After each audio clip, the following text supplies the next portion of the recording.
Hi, I'm Greg Cummings, CEO of Power100, and as you know, we review on an annual and ongoing basis over 7,600 CEOs in the home remodeling space. And we are very lucky today to be sitting down with Peter, CEO of Lifetime Home Remodeling. We're excited to hear a little bit more about your journey, Peter, and the future of the company. Thanks for taking the time. Thank you for having me. Well, thank you for having me, right? I appreciate you. This is a beautiful facility. You guys just opened it up, right? Yeah, it's been 12 months now, but it feels like new still. Yeah, it is. It looks brand new. It is absolutely stunning. A testament to all the hard work that's led up to this point, for sure. I appreciate it. Thank you. Let me just start out with kind of a layup question here. One that I have kind of coined as our signature question, because our mission is to get to know you, the leader of the company, because we believe that without a great leader, companies just have temporary success. And so I want to know about the background of you and who you are, Peter. Do you have what's your earliest childhood lesson that you've learned that you still carry with you to this day? I would say I was born average, gifted, and I was in team sports. I played ice hockey at an early age. I started later. I was 7. Most of my peers started at 4 or 5 years of age. So I learned at an early age that I had to work harder than other people to find some kind of success. And I believe hard work beats talent when talent doesn't work hard. So real early I started working hard, selling donuts, socks, cookies door to door in high school, and I must have knocked 300 doors when other people worked, knocked 100 doors or so. I believe also here at Lifetime, every person on the team has developed the grit, as we call it, to simply just put more effort out there than the competitors or the teammates in a competitive spirit internally as well. So I would say for me, hard work at an early age was a lesson that I've been carrying with me my whole life. That's a good lesson. That's a good lesson to learn at 7. And man, that's valuable. And I'm sure that's kind of paved the way for you to start Lifetime.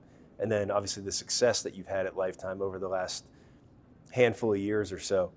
But in moments of this rapid growth that you've been having over the last 3 or 4 years, in particular, how has that lesson that you learned as a child, how does that still carry with you through those rapid growth times where you're not satisfied with achieving your best, right? You come back to the office every day and you look to achieve more.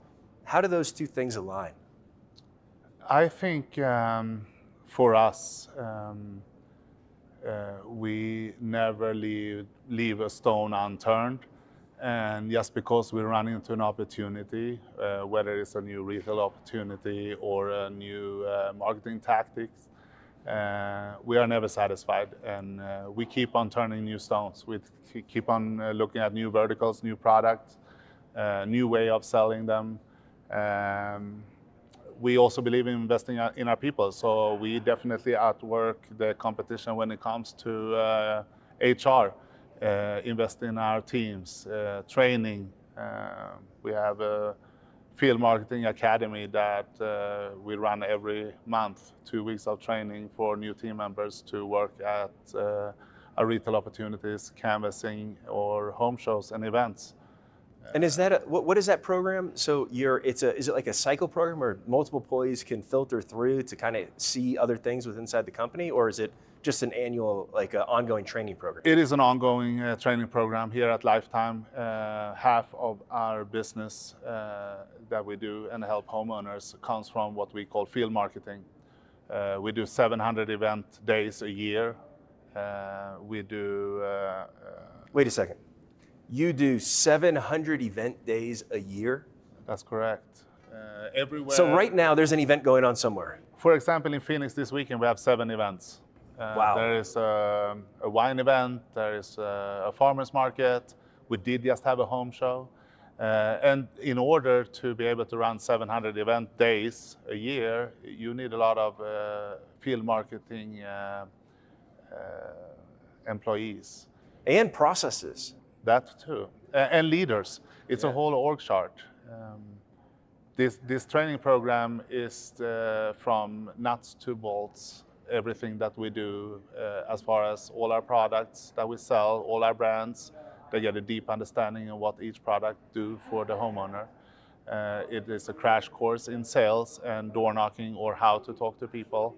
And it's also obviously the production process itself. So our people coming in here and start knocking on a door or meeting members at Costco warehouses to generate leads, they will understand the business with actually a pretty deep understanding in the business, how it works and why we do it and how we are able to help as many homeowners. I contribute the success of our field marketing team to this training program. Yeah, it's incredible how you've been able to grow that side of the business with trust, both with homeowners and partners, right? Like if I'm a homeowner in one of your service areas and I see that you are in Costco's all across the West here, that tells me that Costco has done their due diligence to make sure that you do your job that you say that you're gonna do, and then some, right? Because Costco's not gonna let you just kind of move in if you're just some random person. Most definitely not. And in Costco words, those are called escalations. And escalation is if a member has somewhat of a weird experience or a product doesn't get installed correctly or the product failed. The member will definitely tell Costco and Costco will let us know and we will go out and fix it, of course. But I do believe working hard. We develop processes. Every step of the way, a homeowner will be hold hand to see through their product gets installed and final completion and happy customer every single time. Well, you take care of your employees first, right? Like you said, and then you teach them the process and the ways to exceed customer expectations through communications and through these amazing people that I've had a chance and the pleasure to talk to.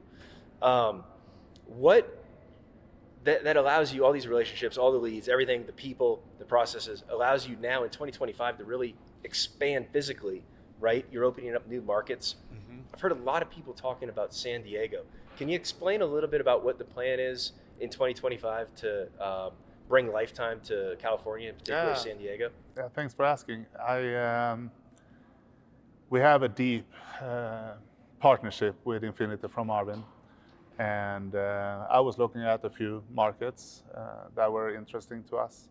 And I never actually really thought about California. Yeah. Coming from Sweden, you always kind of feel like a beach and sun and palm trees sounds pretty good. So that was definitely on the pro side. But San Diego has an average home that is affluent. We do sell products that fit really good in these kind of homes. We are very used to work in stucco because we have an office, as you know, in Phoenix, Arizona. And the market was open and Infinity needed some help fill Costco stores. There is 12 large warehouses in San Diego market and average home is 1.2 million and above. It fit perfect with our premium window and door products, and I'm bullish on California coming back. It was a great election, last election. Yeah. And California is an opportunity we didn't want to pass by. So starting in February 1, I apologize, I probably didn't really exactly ask your question, but the way we are going in is we're taking over a warehouse actually from Kohler. We did just sign a dealer agreement with Kohler Products for our bathroom remodels. Okay. We are getting their 20,000 square feet building, warehouse, and showroom right outside of Carlsbad, northern part of San Diego. So we will offer homeowners remodeling of their bathrooms with Kohler products as well as Infinity from Marvin window and door products. And so in San Diego, it's going to be windows and doors and bathroom remodel services to kick it off. That's correct. And so how do you plan to continue the expectation from the customer experience side as you expand geographically? I know you've done this before, but you guys are getting to a whole nother level of dominance in the market. Your value proposition, your pricing, your people, it just is really aligning from our perspective. Now, granted, we're a bit on the outside, but that's part of the reason why we're here, is to really get a good feel of what's going on. But you truly are a no-brainer when a homeowner is trying to upgrade their home, both short-term and long-term, that you're going to be there to service, all, and follow through on all the promises that you make when you're in the house on day one, right? How do you plan to continue that as you expand into San Diego? We are going to take people from our current operations in Denver and Phoenix, Arizona, to San Diego. We have a brand new team in San Diego. Our family is growing. This new team members will get trained by the best of the best that we have here. We will fly them out, and all of February, 31 days, I believe. 28 days, maybe February. 28. Well, based off how many events that you do, there's probably 50 days That's that you're right. going to be doing. I mean, you know what I mean? 28 days in February. It's the shortest month, but you're going to make the most of it. That's right. We have 4 weeks of training. We're going to have our director of field marketing and top reps for field marketing go out to San Diego and train them for weeks. And we're going to have operation train with my GM, Song Lee, from my Phoenix branch. And we have our people from customer experience going out, train the people on site in our showroom in San Diego. We are confident that we will be able to replicate what we have done here now 2 times, the 3rd time San Diego, without any escalation from Costco or any issues with the installation or the product we're getting received from manufacturer. You're primed for it, right? The Yeah. foundation's rock solid. You've picked up efficiencies on your processes, your technology that you use, so people can do their job more effectively, more accurately. This is such a well-run establishment, and I talk to a lot of people here. You've allowed me to do that, and I appreciate that. But the commonality that I've heard over and over again is that this is a family, and that you're a visionary, and that the visions that you have created in the past years, they've all come true and then some, right? And so it's a real testament to bringing your vision to light. One of your biggest strengths is recognizing where you need help to achieve your dreams and to help change people's lives, because that's what these people are saying, that you're changing their lives and their families. And so it was really cool to hear that, and we got a lot of good content that I'll share with you, at some point here. But along the lines of your vision and how you've been able to maintain this over the course of 15 years or so, however long you've been at this, you've recently decided to rebrand your whole business. You originally had roofing, solar, windows. Now you've made this huge investment to rebrand under one brand, Lifetime Home Remodeling. Why'd you do it? What triggered that? And what was maybe the biggest reason to do it? And what'd you get out of it? I would say the reason we did do it was that we have really smart people in my marketing department, and they came to me and shared that, Peter, you've been trying to build 3-4 brands at the same time. It's very fragmented. People that buys a bathroom for you one day does not know that you sell windows and doors as well, because you were doing commercial for 3 different companies technically. And I listened to them, and we found this great brand company in San Diego, actually. Okay. Funny how that works. And I was part of a couple of meetings and what they wanted to do, and I saw their vision on what we can do. And the reality is that Lifetime, we believe we have an opportunity to be a household name nationwide, and I would love to help homeowners complete remodeling projects. They have more than windows in their home. The reason why we started a roofing company literally was we had a hailstorm in 2017, and all my window customers called me and begging me to do roofs for them. And I actually was kind of tired of saying no to people that wanted to do more work with Lifetime. So we decided this is the time. This is time to put all the brands together, all the products that we picked up or verticals that we picked up over the years. And homeowners really do like to work with one company. They trust us. Yep. They know the quality. They know the brands we carry. They know we don't put subpar quality into their home as far as the brands that we choose to partner with, as well as our craftsmanship. Because I do offer a warranty for a lifetime for the first homeowner, as well as you can transfer it one time. So yeah, you're confident in your product, you're confident in your work. You know, it doesn't matter how great a window, a door, or siding, roof is if it's not installed the right way. that's right. Right? And so I know how much focus, I now know how much true focus you have on creating that customer journey. And that customer journey really starts and stops when that hammer, you know, is starts swinging and finishes swinging, because the installation team is in front of the homeowner probably 100 times longer than any salesperson, any customer rep, any customer service rep. And so they really are representation of your company and who you are. And we've seen people that started in the field, now they're leading teams in the office because of, you know, you've given them the opportunity and the training and the experience. They've had the experience to really excel in what they're doing. I want to kind of go to a follow-up question on the rebrand. It's not all roses here. Like, what challenges do you expect, or did you and your team foresee maybe in 2025 that you're ready for on the rebranding side?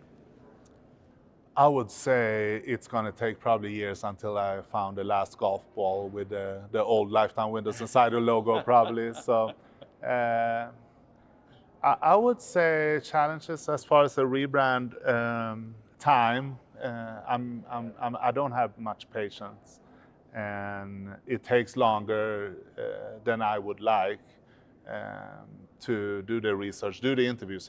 Just like you interviewed some of my team members for this meeting. Their brand agency interviewed all of our people. Who are we? Who do we want to be? What do we want to look like? What kind of car do we want to be? Great question, I thought. We said we want to be an S-Class Mercedes smushed with a Raptor Ford 150. I like that. It's a good combination. Luxury, rugged luxury. Yeah. That's Colorado, baby, right? That's it. And it stand up for any kind of climate or any kind of heat in Phoenix, Arizona, or the elements of the weather.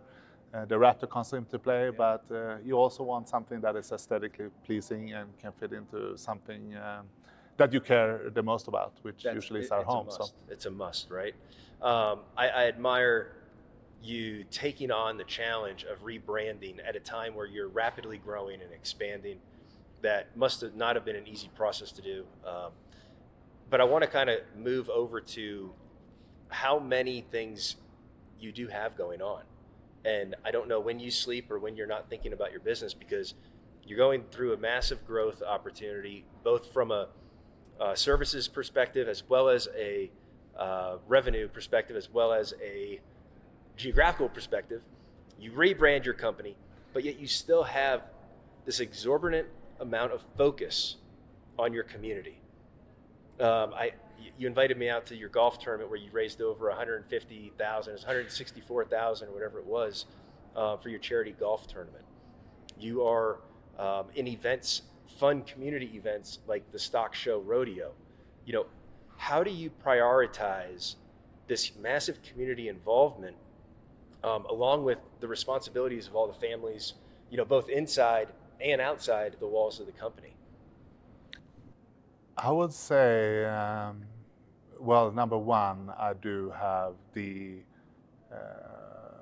by far most experienced and well-rounded community engagement employee here. Coco Christ is the driving force behind a lot of our community involvement. Yes, she's incredible. She's incredible, and a lot of people pitch in with ideas and things, but Coco, she drives the ship, and I love to follow in Coco's footsteps, honestly. To me, the community involvement, the golf tournament, tonight the stock show, those are the times where it has become a little bit of my hobby or my passion. I love being part of it. The golf tournament was going to be the third year in a row here this summer, and we're about to save the dates out. And not only is it a great cause that we help fund their projects that they are doing, but also connect all my vendors and all my partners and friends and the community businesses around Colorado that is eager to help with me. So I would say there's definitely not hard to find the energy to do it. I love doing it. I have passion for doing it. And Where does that come from, Peter? Because it's more than just doing it. You're taking resources from the company that you could just put in your pocket. At this point, you could be just stacking money, but you choose to give it back in a way that is so much more. We spoke to one of the guys in the marketing department, Ben. I don't know if you know this, but he chose to come here and start at this company not because he liked windows, not because he liked roofing, but because he saw and recognized your community initiatives.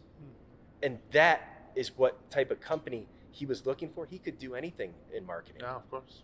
But that was kind of the carrot that drove him.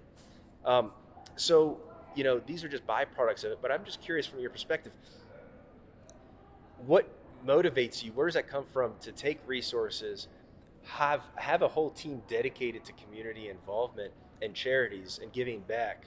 Where does that push come from? Thank you for sharing the kind words from Ben. I'm going to give Ben a raise. I think what this comes from is my belief in living in abundance. I believe helping other people be successful, or in this case, charities, or if it is other companies in our network, for example, whether they are a window dealer that sell Infinity on the East Coast or something like that. The more myself and my team can help the community that we have been so successful in, we do believe we're going to get, we do feel like we get it back in living in abundance when you want everybody to win, whether that is children with autism or Food Back of the Rockies that I've been a huge supporter of for years. During COVID, there was many people in our community that didn't have anything to eat. And we were selling windows like crazy because everybody was home and sitting on the couch and were working on their houses. That was a great opportunity to get involved, giving back. So we started giving a portion of the sale back to Food Back on the Rockies. And in fact, we never really, before Food Back on the Rockies and the COVID drive we did for them with part of the sale, we never really told people about what we did in the community. No, it took me and my team literally having conversations with your team to understand how much you actually did, because you don't promote it. It's not about it's not about getting it back physically right now. It's not about just doing it. Y'all just put your head down and do what's right. And that's why we're here. That's why we're sitting down talking to you. We want to challenge everybody else that's out there to show them how to do business the right way, both internally with your team, right, but externally with your clients and your community. So appreciate everything that you're doing there. I want to kind of keep this interview moving, if it's all right, and talk back on 2025 on growth, because your vision for 2025 and 26 are enormous. And it's not just from a revenue top line perspective, but you have a wide vision. What excites you the most about 2025? I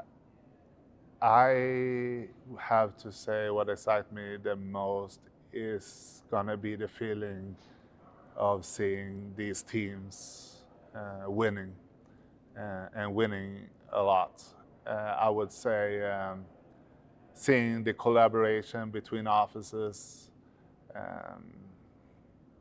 seeing new people, new team members who usually we find had a different experience in their previous employments or things they were doing and coming in here to our family with our training and setting up people for success and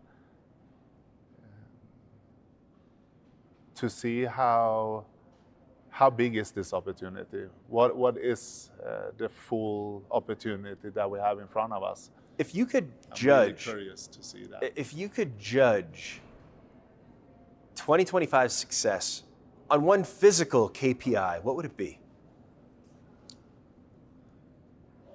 Or metric, or any hard number? That's a great question. If I could choose one metric,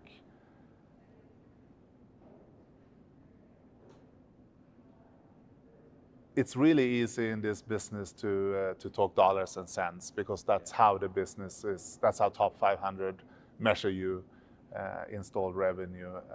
So that would be the easy one, and I'm going to try not to take the easy one. It would be really cool to win on retention of employees. Turnover, when you go into this kind of growth that we had last 5 years or so. What does that tell you when you retain your employees, especially through growth and you're seeing your attrition rate of your employees in the positives, right? Meaning you're growing, people aren't leaving. What does that mean to you when you read those numbers like that? It means that my leaders helping people get up to speed and helping them win faster. The reason why people leave is because they don't trust the company or they don't get enough help from the company or they are not winning at the company. It's not as advertised, right? That's right. And I believe I named our HR department HR Magic because I do believe it is our secret sauce.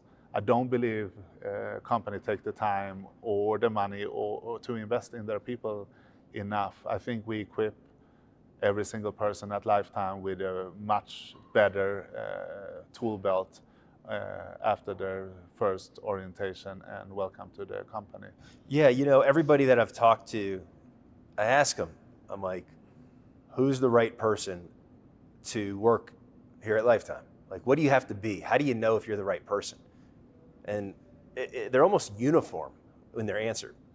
You got to be hardworking. You got to be ready to be number one. If you don't want to be the best of what you're doing, then don't come here. That's right. Right? Like, we want people that want to be better than the person next to you. However, they've also described the environment as everybody's willing and eager to help. Mm-hmm. Right? There's no secret. I'm keeping my secrets to myself. It's here's how we do it. And you have cheerleaders who are also your internal competitors, right? So it's really a cool dynamic, which kind of leads me to one of my last questions here is you went from, call it the American dream, going from youth to owning a business to now having a successful business, which is a big jump, right? It doesn't happen all the time. And now really exceeding expectations. You're now on the brink of a legacy, right? If you were to look at Lifetime Home Remodeling as you leaving your legacy on this planet, what would you want somebody from 50 years from now to look back and view? How would you want them to view your business that you built and ran for so long? I want there to be nothing but warm and fuzzy feelings about everything around this business and these branches and these markets that we're going to be in. We pride ourselves in working with homeowners and make them complete satisfied. We want them to come back and buy other products from us. We want to be in their houses every other year or so. We are going to add products in the future. I want extremely high referral rates, both when it comes to new homeowners deciding to use us or employees that works here. Obviously, we have high expectations of dollars installed revenue goals, and territories I would like to see how big this opportunity really is, and I would like to see if it's possible to build a nationwide household named remodeling company. There's not that many out there in this business. They're mostly, I don't know how many hundreds, thousands of companies that is around doing what we do, but top 10, top 500 remodeling is something that we think we can be in 5 years, and I'm not sure after 5 years. I have never thought 50 years from now, Greg, but I like the way you're wording it, to build a legacy business. We're definitely trying to be legends at Lifetime. Well, it's cool because, you know, I speak to a lot of CEOs across the country every day, and how humble you are and modest you are. You could have come out here and said, we are the #1 dealer for Infinity. We are the #1 dealer here, #1 here, but you don't do any of that. And I just want the audience to know, from a manufacturer's perspective and your partner's perspective that you work with, I've talked to them as well. And they view you as a pivotal piece of their business because of your ability to install and follow through and be reputable, because you represent their brand as well as yours. My final question is really simple. I don't want to say that it's on the brink of maybe a competitive standpoint, but from a personal standpoint, from CEOs that are out there that want to be in your shoes where you are, right? Maybe they started their business, maybe they're at 5 million in revenue right now. Maybe they're at 25, maybe they're at 50 million, or maybe they're at 200 million, and they're like, how do I scale next? What advice would you say to a CEO or an owner that is maybe in your shoes where they're contemplating what to do next? What advice would you have for them to be able to get to a position where not just you're profitable, because top line doesn't matter if you're not profitable. No, it does not. Because if you're not profitable, you can't take care of all these people that run the show, right? You can't take care of the communities. You can't take care of the customers. You can't go back and service it if you don't have the profitability in it. So what advice would you have for somebody that's listening to this, that's another leader out there, that's looking to do the right thing and really scale their business? Part of the question made me start thinking along the lines of glass ceilings, because you were mentioning 5 million, 10 million, 20. There's clear dollar and cents glass ceilings in this business. It's really easy to go from, let's call it 1 million to 5 million. Yep. But it's real hard to go from 0 to 1 million. It's interesting. And really hard from 5 to 7, that's right? And then from 7 to 11 and 15 to 18. I can say we just recently completely smashed a glass ceiling in my Phoenix branch. This January we're going to do $5 million in retail sales. Last year we did 1 million or so. And that's just in Phoenix, right? It's just in Phoenix, the location there. So being in that office right now is it's a party every day. Everybody is having a great time. It's amazing. So you got to keep them motivated to the next thing. That's right. But also, what advice would you give somebody that's trying to do just that? Exactly what one of your branches is doing. That's their whole business. How would they do that? I have to say that it goes back to question number 1. Hard work beats talent when talent doesn't work hard. You have to keep at it. You have to turn stones. You have to keep on asking people. They should call me. I'm an open book. I'll be more than happy. My email address is peter@lifetimewindows.com.